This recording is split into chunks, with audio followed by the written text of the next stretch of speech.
When the smoke clears, we're still standing. Bulldog 3-3, Apache 8 November, fire for effect, over. Enemy OP on Hilltop, over. When the smoke clears, we're still standing. Welcome, everybody, to Everlasting Veteran. I am your host, Ryan Landry. I have the privilege of having Rodney Norman in studio here in Connecticut. Rodney, welcome to the show. It's a pleasure to be here. Yeah, so, people that don't know Rodney, he's a Marine Corps veteran. He's a comedian. He brings laughter to a lot of other individuals around the country. And we're going to kind of dive into, what it's like, for you in the military, what it's like being a comedian now, and, get people to see the laughter and everything that you provide to people, because I think it's important to laugh sometimes versus just being serious all the time. Absolutely. You should be laughing at everything. This whole life thing is pretty absurd and ridiculous. Yeah. We all take it way too seriously. Absolutely. So, you're a Marine Corps veteran. What was it like in the military for you? And what was your transition like out? Well, look, I didn't know anything about the military. I had an uncle who'd been in the Marine Corps in Vietnam, and he never talked about it. So I didn't know anything about the military. So going in, it was quite an experience. What I knew about the military was what I got from watching MASH. Oh, okay. Yeah. You know what I mean? So I had no idea. But I think the biggest thing, they had me watch, what was it, Heartbreak Ridge? And then what was the other one? I watched pretty much every military movie I could find before I joined, because I thought maybe I'll learn something. And so I had it really built up in my mind what it was going to be. And then I got there and it wasn't like that at all. And it was kind of silly. Right. The most difficult part for me in boot camp was keeping from laughing at the drill instructors. Right. Because they were hilarious. They would get so sadistic and ridiculous. And it was just, in fact, I remember one time we were doing one of those drills where they take all your footlocker and they pour everything out in the middle of the squad bay. Yeah. And then they make you go and find all your stuff again. And then you get these dudes that would just grab everything they could. And then you had to barter with them to get your stuff back. That kind of that nonsense.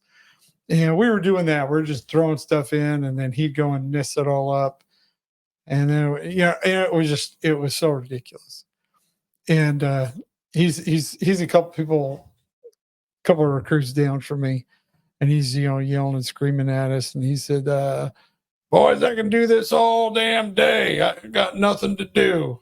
And I just I get this smirk on my face. I'm just like, oh.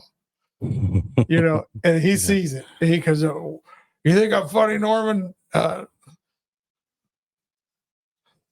No, sir. What are you laughing about? What are you laughing about? And then I told him, I said, this recruit didn't have anything else to do either.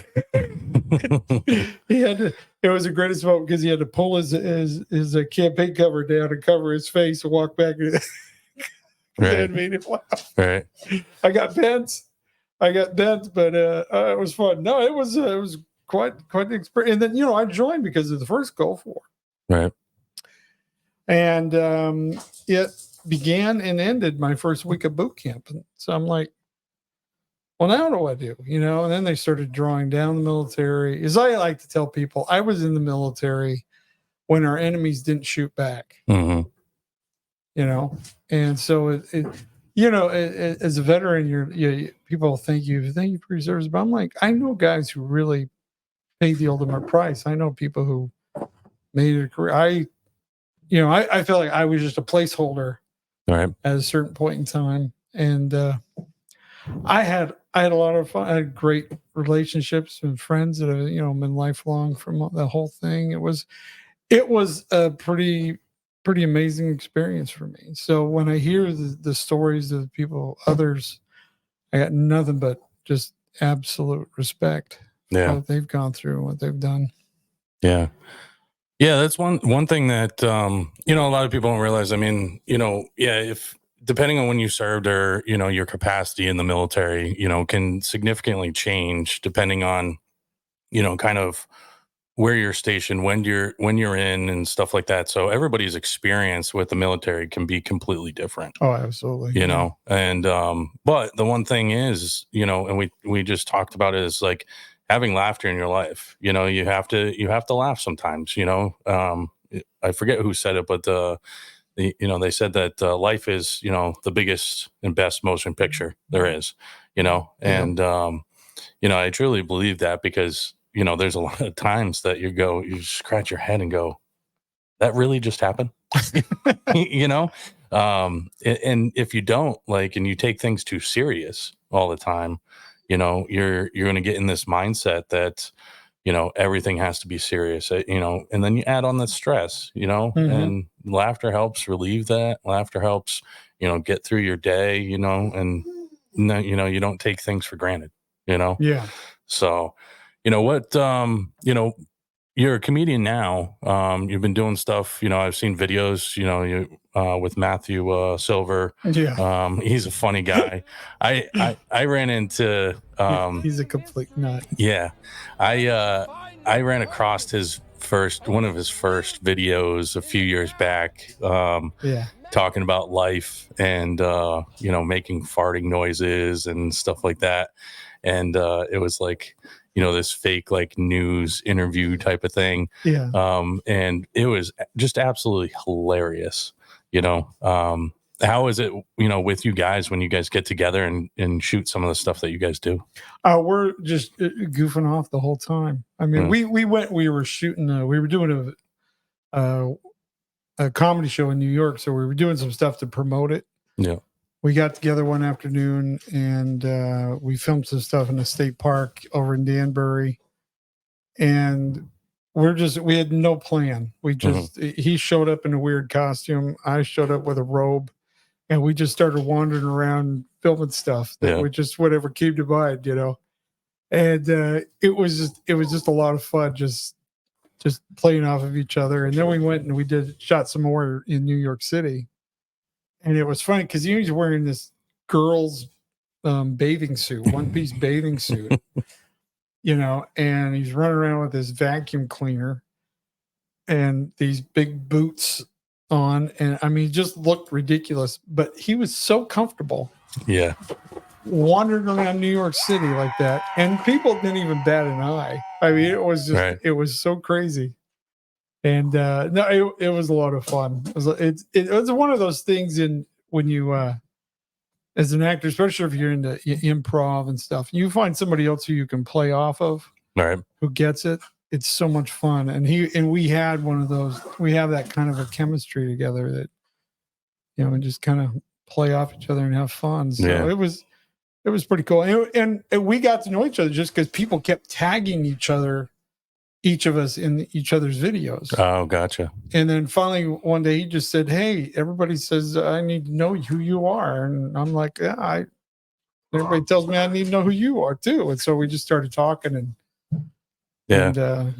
become pretty good friends. Yeah, I saw a video. It was almost like a campaign for like pickles, right? You guys are like, Yes. you know, you're sitting at the table, and like it was just all about like you know pickles. Like what went into that? Because that was hilarious. When we were doing our Danbury stuff, it was kind of an offhanded comment about wanting a pickle.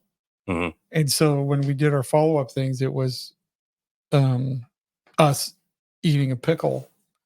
And I had no idea until he pointed it out to me that because I was just thinking, you know, we go to some deli and get a pickle out of a big jar.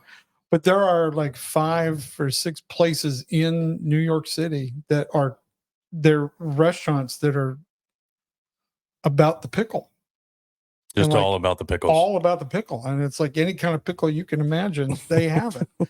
And many that you could not imagine, they had them. It was just the strangest thing. Yeah. And then, of course, they brought it out when we told them we were going to be filming. So they brought us out like some really nice silverware and dishes. And, you know, normally they would just, I think you just put it on a plate and Yeah. whatever. But they brought us out some really nice silverware and everything. So we're sitting there and cutting it out with a fork and knife. There's, I look at the videos and it's, I look kind of in depth, just the content of the video, what you guys wear, how you present it and deliver it, it's genius, and it's like, I wonder what people are thinking when they're walking by, and they got to get a laugh out of it. And that's the whole point of it. Oh, we had a few people who were standing around watching us film, and it was pretty cool. Yeah. But again, New York City, there's so many weird things going on all the time. We just blended. Right. It was right.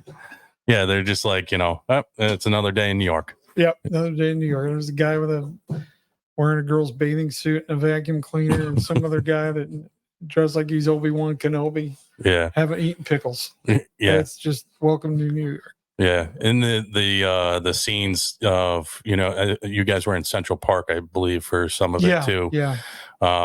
Standing up on the rock and, talking about life and everything else, those are some pretty good action shots, I would say. Those are fun. Yeah. What's it like as a comedian, like on the road? I mean, you travel all over the country, and perform and stuff. What's that life like for you? It's right now. It's a lot of fun because my wife gets to come with me, which has been the best. Because normally I did a run years and years ago where I was on the road for like 6 weeks, and when I was performing, it was great. But then I would just go sit in a hotel room by myself, because it's like you're going to do touristy things by yourself. I mean, you still do anyway, just because you're bored, but. I was sitting there one night and I remember we were FaceTiming with my kids, and I just thought, what am I doing? I don't want to miss my kids growing up, being on the road the whole time. I thought, so at that point I thought, you know what? I'm just going to do mostly local stuff, do travel every once in a while, mostly just stay home. And when the kids get older and they're out of the house, I'll pursue this again, because it's like I was old enough that it's like, whether or not I'm really going to hit the big time with this, probably ain't going to happen. Yeah. I mean, it's so few actually get to that point, but I was having fun doing it, so I didn't care. I was enjoying it. So and then once my kids got up and moved, and I started picking up and getting a lot of work, and then the thing happened. And all of a sudden my work's done, and so I'm staying at home like everybody else is, trying to figure out what to do with themselves. And everybody else is posting stuff that's just really negative and nasty. Remember, we're all fighting about everything, face masks and everything. We were fighting about everything, and we still are. But I just thought, I don't want to be a part of this. This is so silly, because everybody's like, oh, this is the end of the world. I'm like, it's not the end of the world. This is not Armageddon. Mm-hmm. Jesus isn't coming back right now. Y'all need to just chill out. And so I decided I'm just going to just make goofy videos. Right. And I had this character I'd been working on for a long time based on my alcoholic grandfather. And I finally just started doing more with him, just having fun with it. Yeah. And one of the videos took off, and next thing you know, people are paying attention. And, it was fun. And so now when I go on the road, it's fun because, before I'd go on a road and I would do clubs and bars and stuff. Nobody knew who I was. I was just some knucklehead up there telling jokes. Right. But now people are coming because they know who I am. And so it's a whole different thing. It's a lot more fun. Right. Yeah. So it's really enjoyable right now to be on the road. Yeah. Yeah. And you have a great following, rightfully so, because you bring joy to people's lives, and I mean, I've watched a lot of your videos, and, I crack up every single time. Every single time I watch the videos, even if it's a short snippet and you're just have a nice day, where'd you come up with kind of that character essence of, getting into that character, and what really do you have to do to kind of prep for that? What's that? He's loosely based off my alcoholic grandfather. He used to try. He would tell me and my cousin stories about growing up and things, and he was always half drunk, so it was all kind of somewhat discombobulated. Yeah. And then part of it also is when I'm presenting, this character, it's like what I envisioned was a 12-year-old trying to explain something that he thinks is very important. And I remember back when I was a kid, 6th grade, and you had to do a presentation for the class. Mm-hmm. There was this, you had this is the way you be your prim and proper, and what I'm talking about. And I thought that would be, so I kind of brought that element into it. Then one day I was watching a friend of mine who was a life coach. We're trying to be. And this guy, very successful. He's rich. He's got a mansion. He's got a Ferrari. He's got a hot wife. There's a doctor, makes a lot of money. And they're having a great life, And he was going into becoming a coach, life coach. And so he was posting stuff on Instagram, inspirational stuff, and it wasn't getting any attention at all. He just really wasn't getting any traction. But he made really nice videos with empowering, great messages. I mean, but no one would. I mean, his video had been up for 3 days and like 8 likes. You know what I mean? Right. And as I'm watching the video, it's kind of corny because he's like, "Hey, do you feel like you don't deserve to be happy? Well, I'm here to tell you, you do deserve to be happy. You don't need permission from anybody. But if you feel like you need to, I'm here to give you that permission. You deserve to be happy and successful." And it cracked me up. And that's when it just struck me. I was like, that's it. My drunk grandfather is the world's worst life coach. And so I started making videos. And I called my friend. I said, "Look, just want you to know you inspired this." So, it was pretty funny. He totally digs it. But anyway, so I just started making these life coach videos. Yeah. And it was I never really expected it to go anywhere. I was having fun with it, goofing off, and then next thing you know, it's taken off. And I think it's part of that, just that pure innocence, because it takes you off guard. You don't expect anything from me. You just go, "What is wrong with this guy?" Yeah.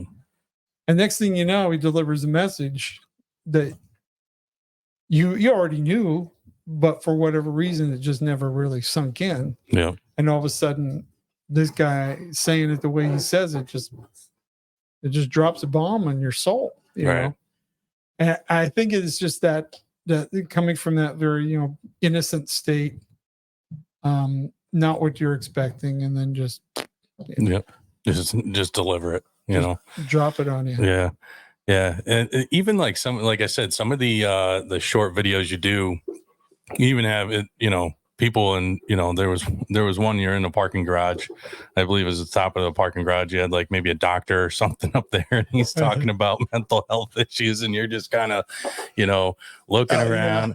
That, like, even short snippets like that, it brings me such joy just watching some of those videos. And it's raw comedy, like, and you don't really have to say much, and like I said to somebody, I said, "Hey, you got to look at this dude's videos. Like, they crack me up." And then you go down that rabbit hole, of, and then all of a sudden everything in your feed is, that. And, and I tell people that's a good thing, right? Because if you go down the rabbit hole of bad stuff, then you're starting to see stuff that's just, bad all the time, and you get in this negative mindset.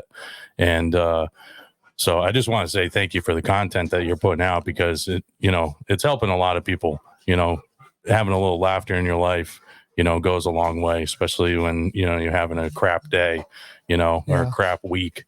And, so I just want to say thank you for that, putting stuff out. So. Oh, you bet. It was funny. I had this one gal, she works at a place that's just very toxic. And I hate to use that word, but that's what she called it.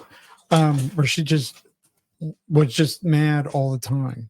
Right. And she's just everything's going wrong. We got people, personalities don't, and she's just having all kinds of problems. She just hated going to work, but she couldn't stop working because she needed the money.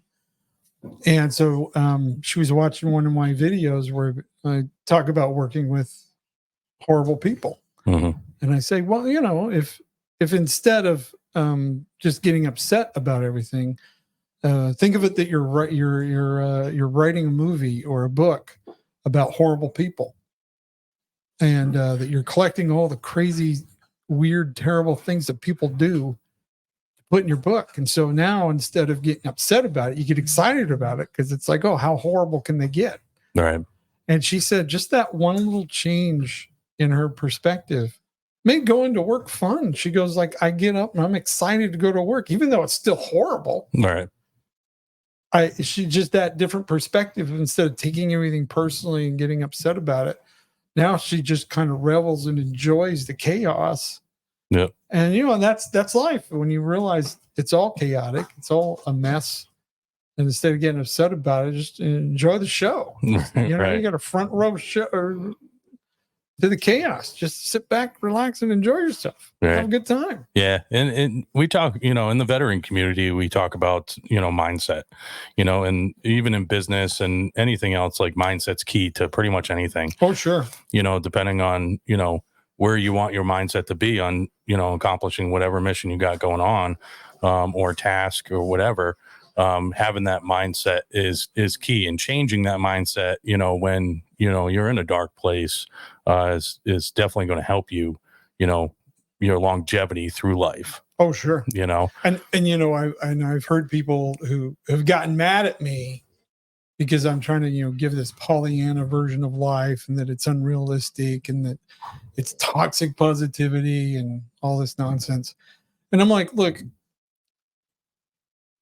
being positive about things, sure, it may not change anything. I mean, have any effect on what's going on. Not going to make it better as far as what the circumstances are. Yeah. But being negative isn't going to make it any better either. Right. But if you're being positive and having a healthy outlook at what's going on, you learn not to take it personally. You learn not to let it just destroy your soul. Right. And that's what I'm trying to help people understand, is that life sucks. Horrible things are going to happen. It's not going to, and just because you're a good person, you're not immune from any of it. Right. Correct. Yeah. In fact, probably the hardest thing to go through life is watching people who are complete jerks, who are really successful and got all kinds of wonderful things going on in their life. Yet people who are amazing and give everything they have to help other people are, almost destitute. That's part of life. Yeah. And you can either get upset and mad about it, as they say, you can either get better or you can get bitter. Right. That's a good way to put it. And just choose to get better. Choose to find a better way to do it. Yeah. But and being negative ain't going to change anything. Right. At all. Right. So if this whole thing, being positive ain't going to change. Being a sourpuss ain't going to change anything either. Right. So. Yeah. Now, what was it like? I mean, you probably came out with some pretty decent content, especially with like COVID, and everybody lost their mind, right? It's like the world got put into this like fishbowl, shook up, and then spit out. Yes. What, as you're traveling and stuff like that, just like seeing, there's a lot of people that don't travel out of the state they live in, right? And they don't get to see really the world, whether it's, because they don't want to, financial reasons, whatever the case may be, but, there is so much to see around even just the country, and different walks of life and everything else, after COVID. I mean, you had shows, following COVID, people coming in with masks, stuff like that. Oh yeah. How was that, getting back into it after everything was, shut down for a period? And well, I think people were really anxious to get back to having that human connection again. Right. And so I've known it has changed.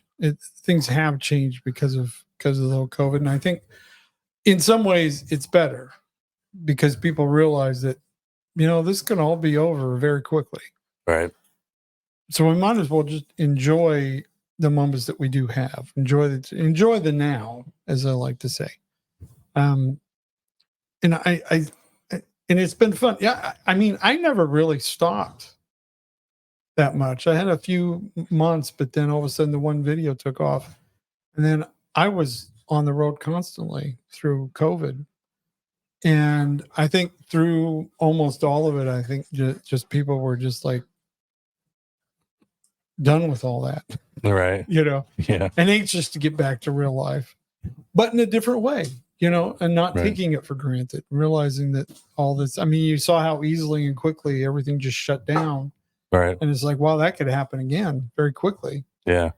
And it will probably even happen faster now that we've been through it before. Right. And the government, once they get the permission to do something, they keep doing it. Right. And so I'm hoping it's opened up a lot of people's eyes. I think it has. And I just love meeting people. It's been the funnest thing. Yeah. And hearing their stories and just seeing them just realize, hey, I don't know how long I'm going to be here. I might as well have a good time while I am. All right. Yeah. So and that's fun. Yeah. And that's, for me, like, starting the podcast, starting the company, the podcast is like that vessel, tell your story, and be able to get it out there, Mhm. other veterans to connect, to be able to hear other veterans' stories, what's worked, what hasn't, and then also, be able to relate to somebody else you've never met before, Mhm. through their stories. And I think stories is a powerful thing because it gives you a different perspective on life. It gives you a different perspective in the eyes of the person that's living it. And, that's what I love about like what I'm doing, with the podcast side of things, because I get to meet people from all over the country that I wouldn't meet otherwise, Mhm. if I didn't start doing this, and it brought you to, here to be able to do an episode. And, it's just a great thing to be able to meet other people. And I think people just need to slow down a little bit and listen to other people, Mhm. because you may think you have it the worst, or you may think you have it the best, or whatever, somewhere in between, but there could be somebody that has just that little bit to give you to make your life a little bit Mhm. better, do it a little bit differently, and we just got to stop and listen sometimes, Yeah. Yeah. you know? Stop and listen. Well, dealing with people who are, depressed, I like to tell people, people get nervous about, what to say to their friend who's having a hard time. And I like to point out they don't need to hear anything from you at all, All right. except I'm here.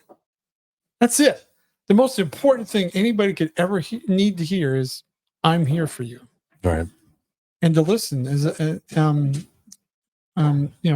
not what they need to hear from you. It's to know that they're being heard by you is Yeah. more important. A lot of them. And if you want to get out of your own, if you're feeling horrible, you're feeling depressed, or you just don't feel like you do anything with your life, start focusing on other people. All right. Start, you got friends, call them up and say, how are you?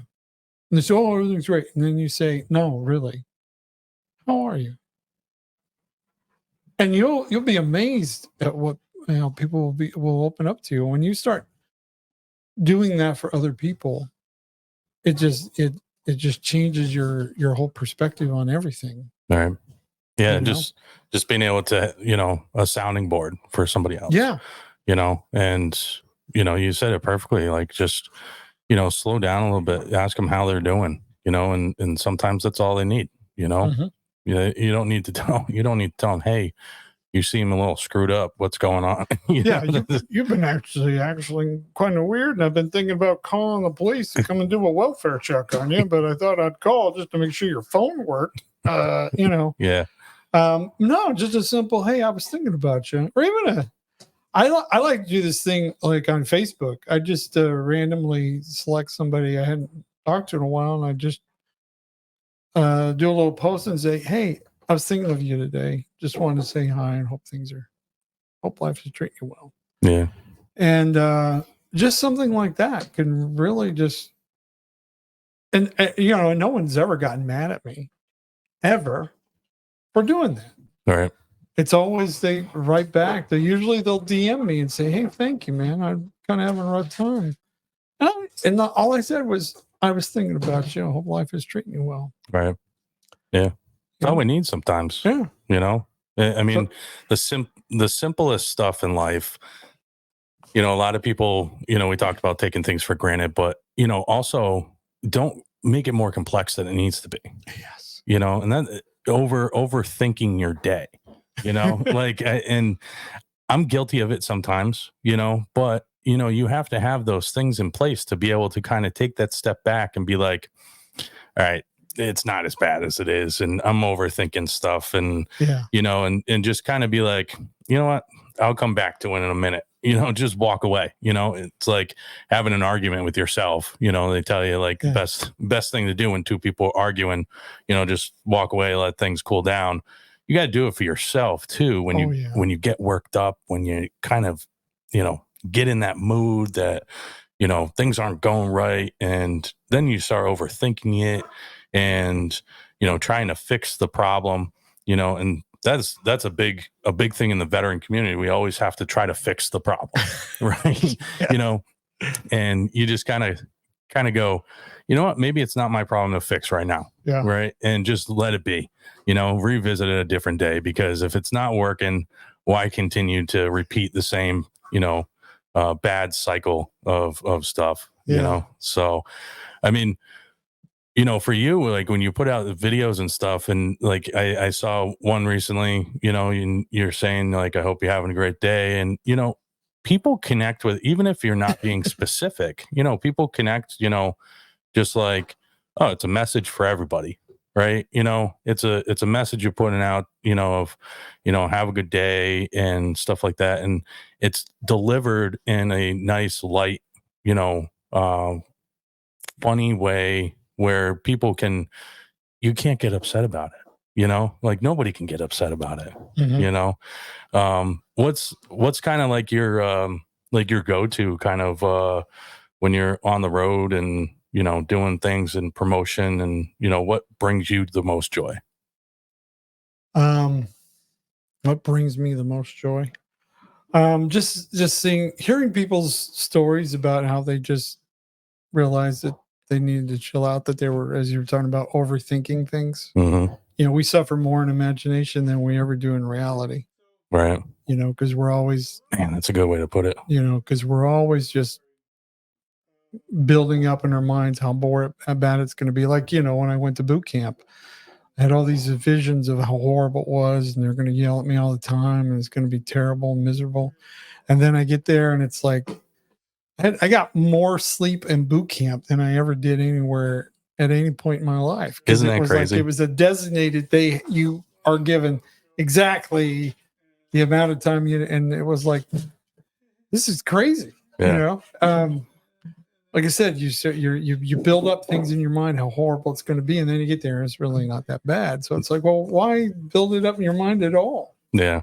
And you learn to just kind of let that stuff go. It's like, I tell people, when you're doing a military exercise, say you're a Navy SEAL and you're on an operation and you've got a mission to accomplish. Whatever you've done in the past doesn't matter. All that matters is right there, right then, what's going on. You want to have as much intel about your enemy. You want to know everything about what's going around. You don't want anything sugar coated. You want to know the facts. Right. Sure, you would love to hear, oh, they just got scared and took off and we're going to be able to walk in there and accomplish our mission. Sure, that'll make you feel good because, oh, that's what yeah, of course. Awesome. Yep. No one gets hurt. We get our accomplished mission. But that's not the reality. You want to know, oh, well, there's 8 guys here. There's 16 guys over there. Most of them are, you want to know what's going on so you can figure out what your plan of action is. Right. And it's constantly changing. And if you don't change with it, you're going to have a problem. Right. Right.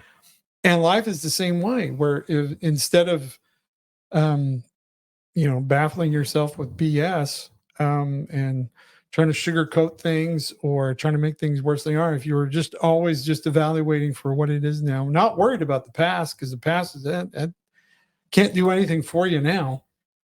And when you stop thinking, when you stop holding yourself back because of the past and stop worrying about what might be or what could be and just focus on what is, man, it's a liberating experience. Right. You know? Yeah.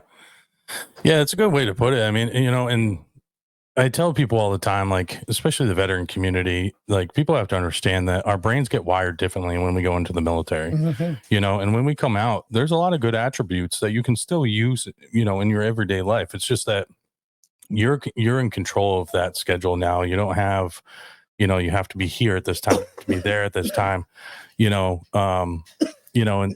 unless it's like with work and stuff like that, you have to be there at 7, or you have to, be,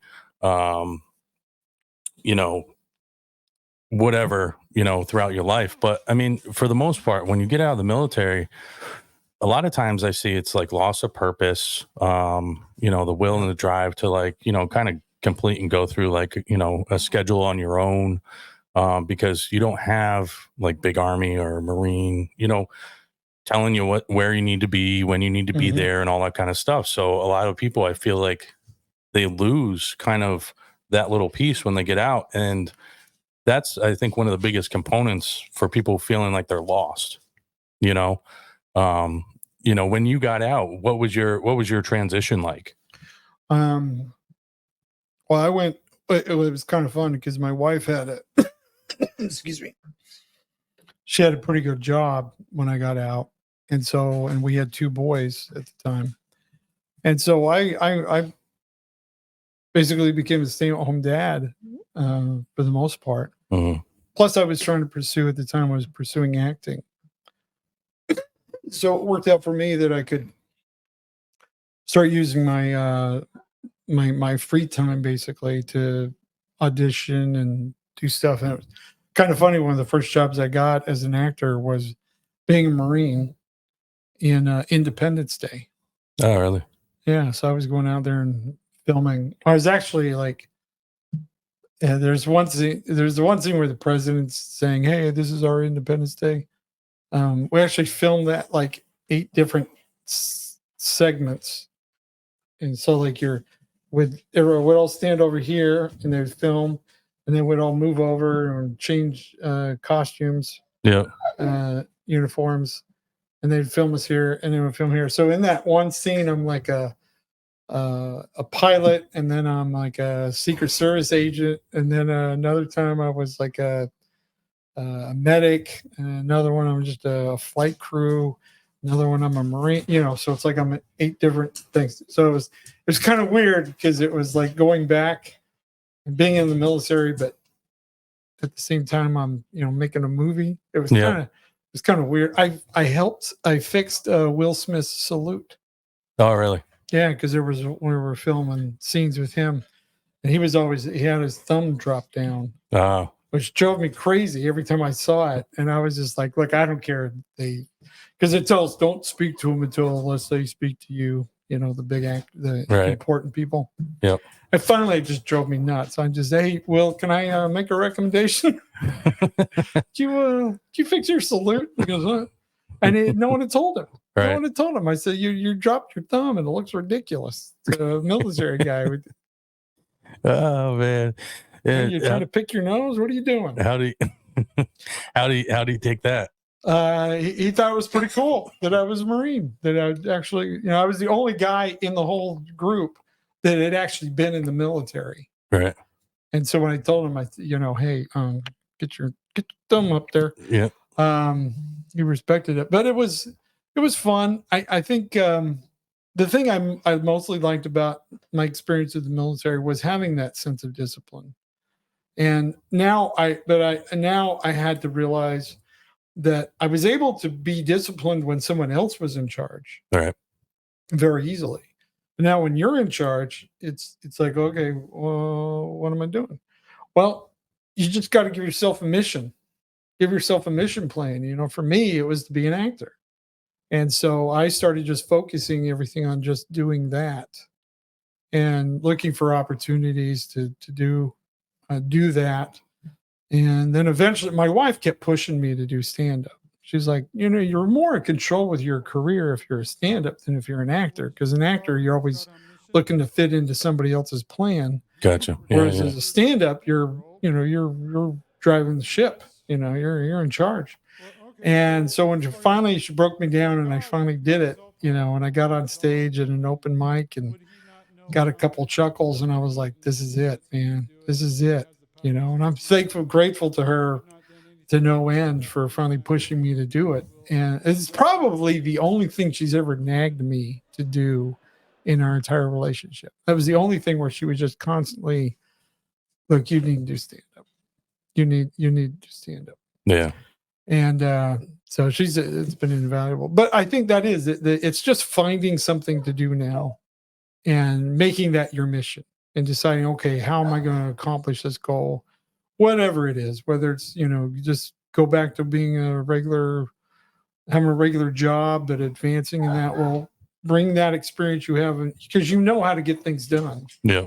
You know how to be on time. You know how to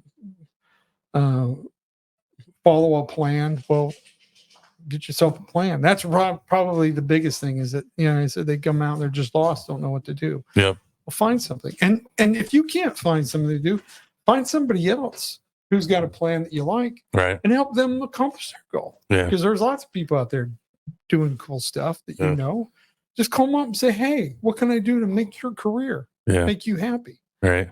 Well, going back to the world's chaotic and stuff, a lot of people don't realize, like, my two dogs right now are like coming around, they're meeting Rodney, and, they're going in and out. They want to go outside, so, I mean, that's life, right? That's life. That's life. I love dogs. Man. I mean, obviously, like, if I'm home, I don't like putting them in the kennel and stuff, but, if we go away, the little one definitely's got to go in the kennel because she just tears apart whatever she can, because I believe that her brain is probably the size of my pinky.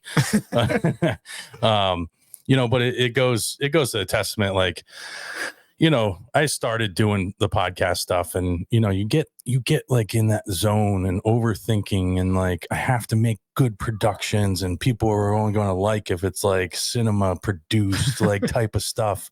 And if I did this like interview like months ago in the beginning of the year, I would have just been sitting here sweating and like everything else, and it's whatever. Like, the dogs run around, they move the curtains and everything else, and it's irrelevant because it's the content that we're putting out. It's not the other stuff going on around us. And you can relate that into your life, like you said. Oh yeah. Not worrying about that kind of stuff.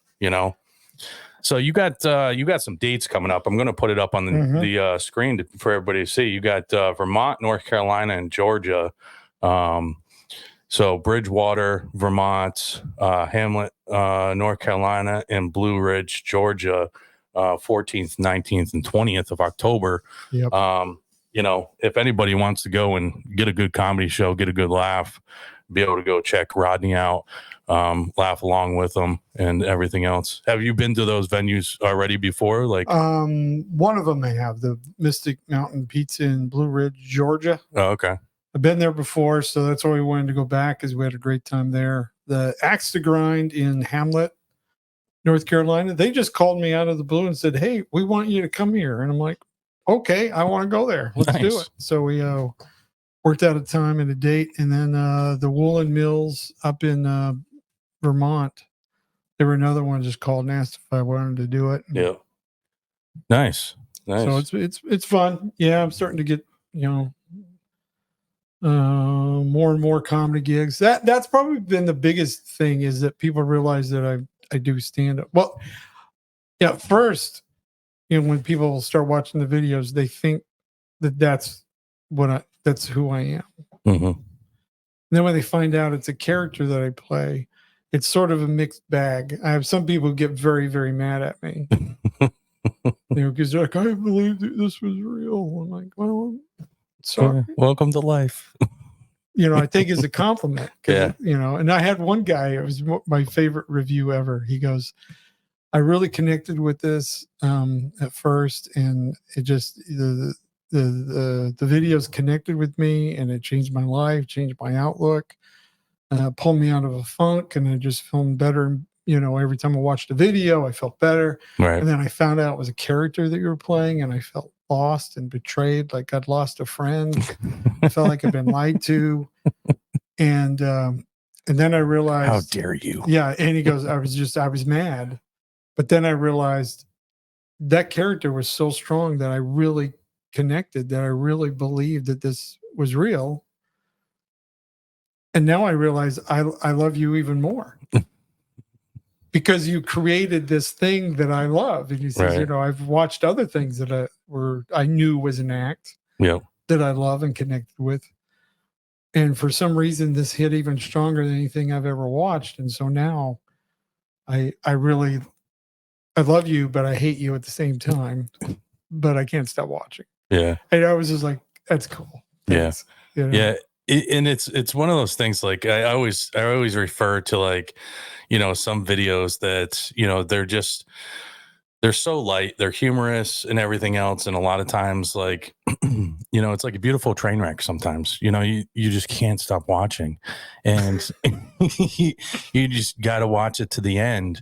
And then it makes you laugh. And at the same time makes you confused because you're like, what is he going to say next? And you're just like, have a good day, and it just abruptly stops. And you're like, that was it. That's all I got. And then you got to watch another one, Uh-huh. So any listeners or viewers and stuff like that, you got any messages, for them, to, be a better person, help them out throughout their day, their weeks? Okay. So a lot of people ask me, hey, I don't know what to do with my life. What should I do? Well, I'd like to point out that trying to find the meaning of life, we're all the best minds in the whole world have been trying to figure this out, and none of them really come up with anything good. So if you think you can figure it out, good luck with that one. But the best thing that we've kind of come up with is that we're here. We're not quite sure why we're here. We're not quite sure how we got here, but we do know we're here. So while we're here, we should just realize that whether or not it came from a God person or we're just sort of a happy accident, just a whole bunch of rocks and stuff thrown around. All of a sudden, hey, we're sentient beings or whatever. And so here we are. So really it comes down to is that the meaning of life is just whatever you decide it's going to be. Very well said. Very well said. Well, Rodney, I appreciate you coming on the show. I hope somebody, is able to take that knowledge with them. And, we'll keep in touch. And, you guys go check out Rodney on the social media. Rodney Norman is here, everlasting veteran, and I appreciate him. And we'll talk soon. Sounds good to me. Have a super freaking awesome day, everybody. From the cannons, when the smoke clears, we're still standing. Bulldog 3-3, patch 8 November, fire for effect, over. Enemy OP on hilltop, over.